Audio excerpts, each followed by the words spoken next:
বিসমিল্লাহির রহমানির রহিম।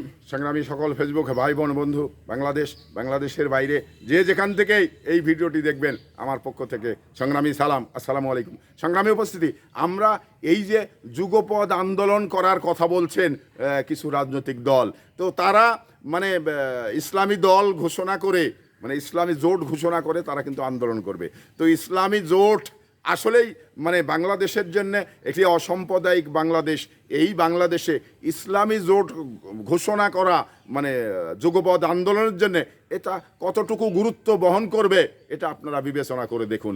এবং আর জোটে আরও যারা যাওয়ার কথা ছিল, সেটা হলো এলডিপি, আপনার গণ অধিকার পরিষদ, এমসিপি, তারা কিন্তু এই যুগপৎ আন্দোলনে পরিষ্কারভাবে বলে দিয়েছেন আমরা শরিক করব না। তো তাহলে এই বিষয়টি ইসলামী জোট করে আন্দোলনটা কতটুকু মানে বেগবান করতে পারবে এবং কতটুকু মানে বেনিফিট হবে সেটা পরবর্তী সময় বলা যাবে।